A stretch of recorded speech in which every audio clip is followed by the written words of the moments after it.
Nah, wisata bersama keluarga bisa memperkuat hubungan pemirsa, meningkatkan komunikasi ya Jason ya, dan yang pasti adalah menciptakan kenangan yang harapannya indah dan tidak bisa dilupakan. Tapi bagaimana sebenarnya manfaat wisata bersama keluarga? Kita akan bahas hari ini bersama psikolog klinis, ada Ibu Mira Amir yang sudah bergabung bersama kami. Halo Ibu, selamat pagi. Selamat pagi. Sehat, sehat selalu. Sehat selalu. Mereka di luar pada liburan, kita ngomongin orang yang liburan aja berarti. Senangnya. Dan jangan lupa juga Jason, kami ajak Anda pemirsa untuk berpartisipasi dan berinteraksi langsung melalui telepon interaktif di nomor 021 583 99 100. Yes, langsung kita bahas nih sama Bu Mira berarti ya. Jadi sebenarnya di balik orang-orang yang lagi pada liburan, keluar kota, atau mungkin hanya sekedar staycation tapi bersama dengan keluarga, apa sih manfaat yang bisa dirasakan? Manfaat yang bisa dirasakan adalah keluar dari rutinitas, ya. Lalu kita juga bisa melepaskan stres-stres harian yang ketika kita bekerja, bersekolah, gitu kan, itu sulit didapatkan. Dan kali ini bisa ada kesempatan kita tenang, nyaman, damai menikmati apa yang kita miliki pada saat liburan tersebut bersama anggota keluarga, orang tua, anak, saudara mungkin gitu. Nah, itu idealnya seperti itu yang itu pasti idealnya. diharapkan. Dan harapannya tentu untuk memperkuat hubungan antar anggota keluarga ya, Bu Mira. Jadi dikatakan juga membentuk kenangan indah ya. Nah gitu itu tadi kan harapannya. tapi beberapa kali pemirsa mungkin tidak bisa dipungkiri ya. Ada saja mungkin tak cekcok atau mungkin ada tidak setuju. Misalnya nih, ayo kita hari ini ke Ancol, tapi papanya nggak setuju, anak dan mamanya setuju, tapi tetap ke Ancol. Nah gimana tuh jadinya? Ya, itu pertanyaan yang sering diajukan adalah, ini kita liburan jadi senang atau jadi perang sih? Gitu kan. Jadi liburan itu memang prosesnya panjang loh ya, gitu kan. Pada keluarga yang terbiasa untuk mendiskusikan, terbuka gitu ya, saling menerima saran dan pendapat masing-masing anggota keluarga lainnya, itu mungkin menjadi hal yang mudah gitu kan. Namun keluarga yang memang sebenarnya ada jarak, lalu saling tidak memahami satu dengan yang lainnya, itu untuk menentukan pergi kemananya aja, itu juga udah jadi problem tersendiri. Gitu. Ya, itu biasanya juga ditemui ya. Jadinya ada sedikit lah kerikil-kerikil dalam liburan itu yang kemudian membuat suasananya agak berubah dikit. Kalau kerikil di awal mungkin masih bisa di ini kayak di tengah jalan, oke kita senang lalu kita bisa jadi sama-sama happy. Tapi kalau ternyata kerikil-kerikil itu menumpuk lalu di ujung menjadi Batu gede gitu. batu besar, Jadi nggak happy. nggak sebut-sebut lagi soal liburan yang mendatang, kita terserah mau ngapain, baik untuk liburan keluarga. Gimana kan? Ya. Harusnya kan nggak kayak gitu ya. Gitu ya. Ada yang sampai kayak gitu soalnya. Tapi berbicara masih soal manfaat liburannya lagi nih, Mbak Mira. Kan mungkin kalau dulu masih kecil sering ya diajak sama orang tua. Tapi bagaimana misalnya mereka yang anggota keluarganya itu sudah pada besar misalnya, atau sudah pada bekerja bersama dengan para lansia. Itu manfaatnya sama nggak sih sama ketika keluarga yang bawanya tuh anak-anak kecil gitu? Ya, sebelumnya saya mau mengucapkan selamat Hari Lansia Nasional dulu ya, kemarin kita rayakan gitu ya. Saya juga kemarin Pas jadi ya ini keluarga berarti yang ya. merayakan Hari Lansia itu, membawa ibu mertua saya ke Kebun Raya Bogor. Menyenangkan sekali. Jadi memang kalau kita bicarakan liburan dengan anak-anak ini ya, itu memang jadi harus menjadi suatu ininya keluarga gitu ya, perhatian keluarga, bahwa ketika anak-anak kecil masih gampang tuh ikut ya mama papa ya liburan ke Ragunan misalnya ya, bangun pagi jam sekian pokoknya pakai baju ini gini biar kita outfit of the day-nya sama nih, semua serba merah atau serba biru gitu kan. Itu perhatikan, karena lambat laun begitu anak menginjak usia remaja udah nggak bisa tuh untuk begitu ya. fait accompli dengan orang tuanya, nurutin apa maunya orang tua seperti itu. Karena kalau nggak dipupuk sedari mereka kecil bahwa kita diskusian yuk mau pergi kemana, kapan, bangun jam berapa, bawa bekal apa gitu kan. Itu akhirnya nggak bisa lagi anak kecil yang biasanya harus patuh begitu saja, ketika remaja orang tua menjadi kewalahan, ataupun anak-anak jadi yang nggak bisa nih, aku lebih baik liburan aja deh sama teman-temanku, sama tetangga mungkin gitu ya.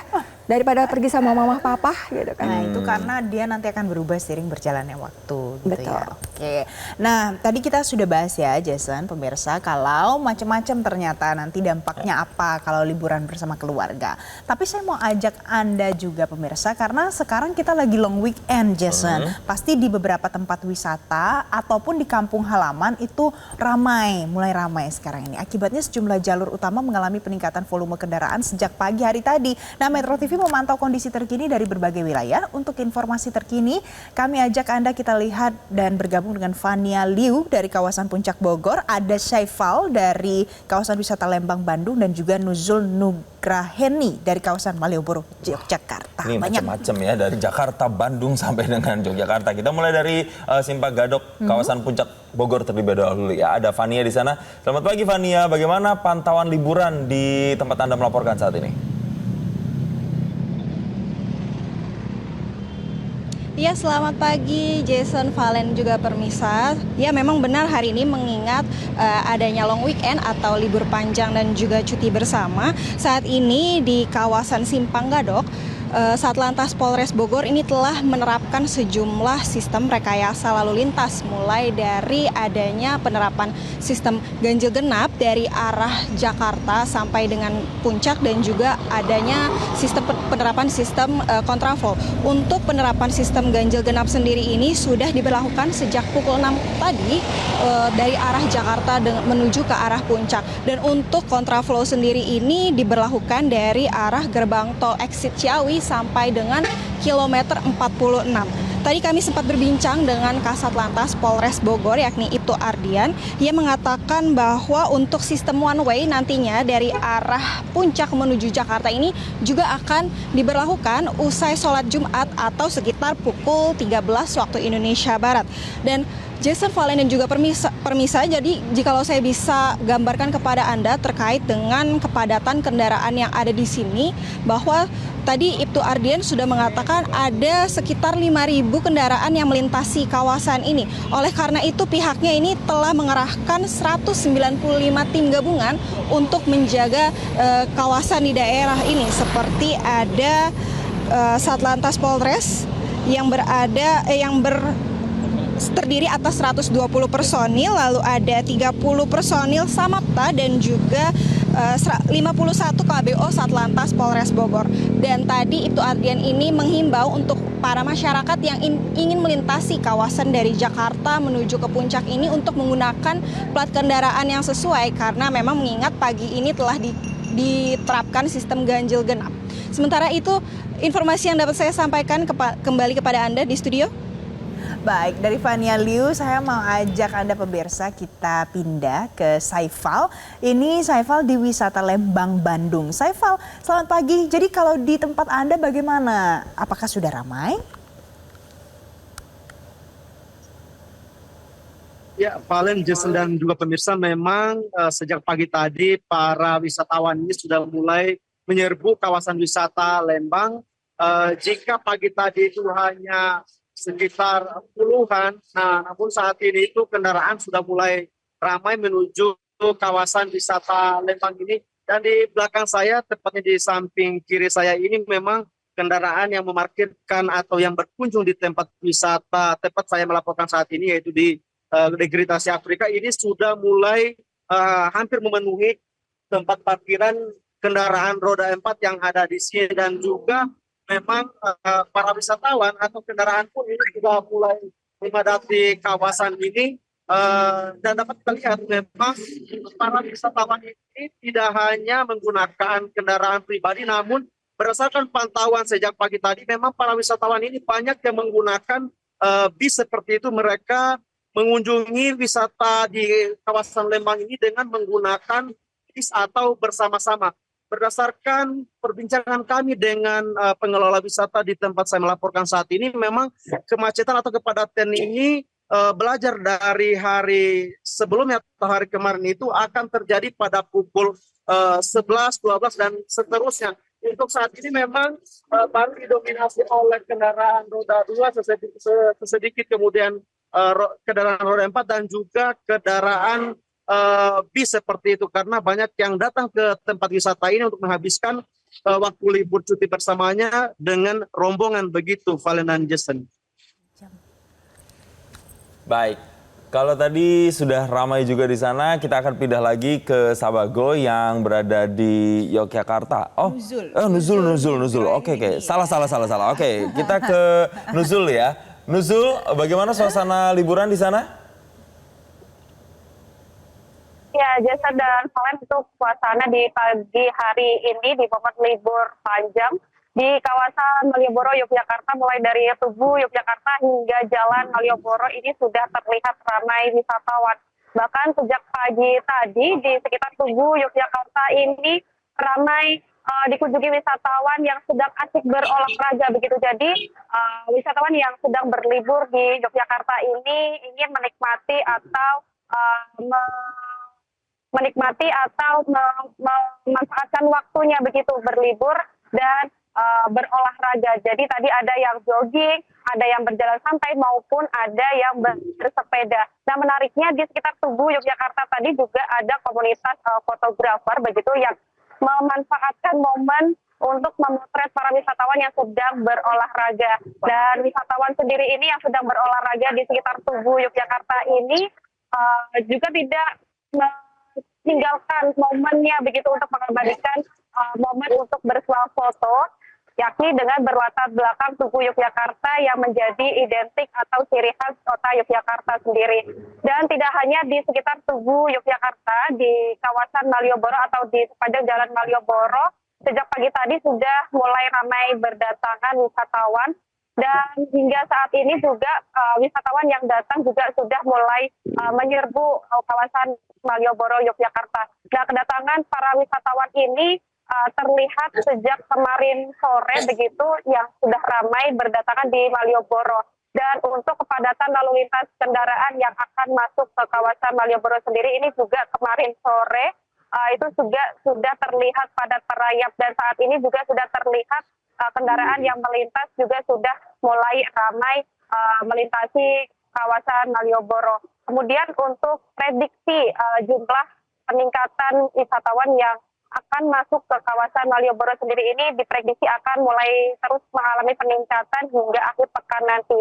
Hal ini dikarenakan Yogyakarta dan Malioboro sendiri yang masih menjadi daya tarik wisatawan untuk berburu atau menikmati suasana Malioboro. Begitu yang dapat kami informasikan dari kawasan Malioboro. Jason, Valen, kembali ke studio. Laporan langsung Anda dari Yogyakarta, itu ada Saifal dan juga ada tadi Fania ya dari Simpang Gadok. Oke pemirsa, kembali kami lanjutkan perbincangan masih soal liburan. Ini kan liburan panjang ya Mbak Mira ya. Tadi banyak orang yang udah keluar kota mungkin, atau mungkin bahkan ada yang kampung halamannya. Karena lumayan nih liburan dari Kamis sampai dengan Minggu. Tapi sebenarnya apa sih Mbak yang harus benar-benar dipersiapkan ketika memang liburan? Ini kalau kita berbicara soal mental dan bonding sama keluarga ya. Bukan kalau teknis udahlah hal lain. Tapi kalau bonding, apa sih yang harus dipersiapkan kira-kira? Disiapkan adalah kesediaan, kesiapan, keterbukaan. Bahwa kita liburan nggak cuma sendiri. Ada papa, ada mama, ada adik-adik, ada anak-anak gitu kan. Jadi bahwa ini adalah liburan bersama. So, ego masing-masing tolong diatur. Sehingga kita bisa bisa matching satu sama yang lain. Kita paham kesukaan si papa apa, kegemaran mama bagaimana, yang bikin happy anak-anak tuh kegiatan yang seperti apa sih gitu. Mungkin mamanya nggak suka ya kalau pergi ke kebun binatang, tapi kan anak-anak seneng gitu ya. Jadi kalau ayah juga yang kendala tuh salah satunya adalah gadget gitu. Jadi kita kalau di psikologi tuh kita sangat anjurkan ketika kita liburan bersama, ciptakan mindfulness vacation. Jadi liburan yang penuh being present, penuh fokus dengan sepenuh hati lah gitu kan. Jadi nggak disibukkan dengan pekerjaan, nggak disibukkan dengan kesalahan entah pasangan, kesalahan ataupun kekurangan anak-anak gitu kan, dan tidak dipenuhi dengan kecemasan. Kamu kalau nggak kayak gini nanti besar mau jadi apa gitu kan, itu jadi pressure buat anak-anak. Kan obrolan keluarga biasanya. Nah, Mbak Mira, ini ada yang menelpon pemirsa. Saya mau ajak langsung saja, ada Emil dari Jakarta. Halo Mas Emil. Ya putus. Ya, sayang sekali putus. Tapi dialog kita belum putus. Iya, aku punya pertanyaan kok. Apa Mira. tuh? Jadi gini, kalau seandainya untuk anak-anak yang mungkin merasa tidak nyaman, apa saran dari Mbak Mira? Dan untuk orang tua yang mungkin bingung gimana ya approach yang paling baik untuk anak-anak saya? Apakah harus ditanya satu-satu? Sedangkan anaknya ada 4, ada 5 misalnya di rumah. Apa saran? Ya, mungkin nggak semua 4 anak ada keinginan spesifik ataupun khusus ya gitu kan. Tapi memang kesiapan si orang tua untuk mendengarkan, aku nanti kalau liburan ke sini aku kepengennya misalnya yang satu anak fokusnya di kuliner, yang satu tapi nanti kita misalnya cukup istirahat ya karena mungkin tubuhnya nggak terlalu suka nih kalau misalnya berpindah-pindah tempat secara cepat dan di banyak tempat gitu ya. Jadi memang kalau kita sarankan pada orang tua, perhatikan jangan sampai nanti over planning. Oke. Ya kan, overseeing jadinya menimbulkan kelelahan dan ujungnya yang bisa bikin puyeng si orang tua adalah jadinya over budgeting. Nah, itu dia tuh. Ini penting nih. Betul. Tapi berbicara soal over planning, misalnya ada orang yang liburan keluar kota atau keluar negeri sama keluarga. Ada yang kemudian saya pengennya 1 hari ke 3 sampai 4 tempat gitu kan. Tapi ada anggota keluarga lain, udahlah 2 lokasi wisata aja sudah cukup. Yang penting kita bisa spending dengan lebih santai. Nah itu tuh sebenarnya gimana? Tapi harus dijawab cepat karena ada penelpon lagi nih. Saya divisikin videonya nih Mbak. Gimana nih Mbak? Jadi memang iklim demokratis itu bahkan untuk liburan juga dibutuhkan. Kalau memang ada 1 orang, 2 orang yang ingin ke banyak tempat, sementara beberapa orang yang lain ingin chill aja di kamar hotel yang sudah memang di booking dengan bagus, ya udah. Jadi sediakan waktu di mana masing-masing punya kebebasan mau ngapain. Kebebasan. Semua punya kebebasan. Nah, ada penelpon, ada Taskia dari Jakarta. Halo Taskia, selamat pagi. Silahkan mau tanya apa? Selamat pagi. Iya Mbak, mau bertanya sebelumnya ya. Saya tuh salah satu dari keluarga yang agak kaku. Jadi kedua orang tua saya itu fokus kerja gitu, workaholic banget. Pertanyaannya Mbak Taskia? Nah, pertanyaannya tuh bagaimana ya untuk menciptakan suasana yang hangat gitu ketika liburan. Kadang setelah liburan pun masih kadang ada konflik gitu. Oke, baik. Jadi datang dari keluarga yang kaku dan ingin menciptakan suasana yang hangat. Terima kasih Mbak Taskia. Coba Ibu Mira silakan dijawab. Iya, keluarga yang kaku mungkin yang namanya konsep liburan nggak ada tuh ya di listnya mereka ya, Workaholic orang tadi tua katanya gitu kan. kan, workaholic. Jadi memang kalau dari anak-anak masih pengen ada momen di mana mereka bisa liburan dengan papa mama gitu ya, bisa direncanakan liburan yang satu nggak terlalu jauh, lalu kedua juga nggak terlalu lama, gitu. Ya, perjalanannya nggak terlalu lama, stay di sana juga nggak perlu sampai 1 minggu. Mungkin 2 malam atau 3 malam itu sudah cukup. Pokoknya kita bisa menikmati dari waktu yang singkat dan nggak terlalu jauh tadi ya bersama orang tua. Karena kalau biasanya bagi mereka yang tidak terbiasa dengan liburan dan nggak paham gimana harus menikmatinya, akhirnya kalau terlalu lama mereka bingung. Akhirnya uring-uringan kan, gitu. Akhirnya nanti anak-anak yang disalah-salahin. Karena mama nggak suka yang kayak gini. Ini kan juga nggak kebiasaannya papa gitu. Oke. Ini understanding ya yang kemudian harus dikedepankan. Iya. Mbak Mira, terakhir dong kasih mungkin pesan untuk mereka-mereka yang mungkin saat ini sedang berlibur bersama dengan keluarga atau kayak tadi nih kayak Mbak Taskia mungkin mencoba untuk bonding dengan mencari liburan bersama dengan keluarga di tengah tipikal keluarganya mungkin yang kaku, kurang biasa liburan. Apa kira-kira pesan yang ingin disampaikan? Kita menjadi anggota keluarga yang terbuka. Gitu. Jadi memang, hey ini kita liburan bersama. Jadi ini bukan cuma tentang kemauannya 1 orang ataupun beberapa orang saja dalam keluarga ini. Cobalah untuk berembuk, cobalah untuk berdiskusi, cobalah untuk menimbulkan itu tadi iklim demokratis mulai dari keluarga. Bukan cuma negara tapi liburan juga ya. Iya, mudah-mudahan pemirsa dengan obrolan kita bertiga pagi hari ini kami bertiga bisa menciptakan lebih banyak lagi liburan yang senang dan hangat di tengah keluarga, bukan liburan yang akhirnya perang ya. Bu Mira terima kasih karena hari ini sudah bergabung bersama kami memberikan perspektif baru di Selamat Pagi Indonesia. Terima kasih Bu Mira dan tentunya perspektif baru lainnya lewat informasi masih akan kami berikan usai jeda. Tetap bersama kami di Selamat Pagi Indonesia. Download Metro TV Extend sekarang.